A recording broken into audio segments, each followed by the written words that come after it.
Ես նաև պրոֆեսիոնալ մարդկանց լսում եմ, իրանք ասում են միգուցե կարելի էր ավելի այս երկուսի դիմաց ավելի շատ մարդ ստանալ։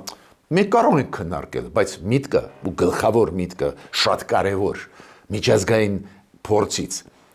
Նույնիսկ փոքր քայլը տալիս է հետո մեծ արդյունքներ։ Նույնը փոքր քայլ, ասենք հիշում եք, Ադրբեջանը մենք անում ենք փոքր միջին քայլեր, տեսակ կամաց դուրս եկավ խաղաղության process-ի։ Բայց ես հիշում եմ ինչքան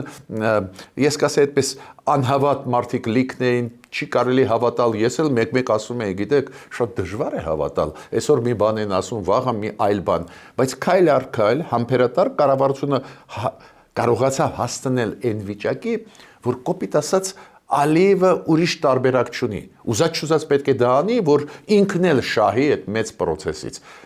Ամերիկայի աչքերում, Տրամպի աչքերում, Եվրոմիության աչքերում, ուրեմն դրական է, շնորհավորում եմ մեր հայ ժողովրդին ու ամենակարևորը գնահատում եմ այս բանակցային process-ում, բավական փակ բանակցային process-ում, որ մեր կառավարությունը այս արդյունքի կարողացավ հասնել։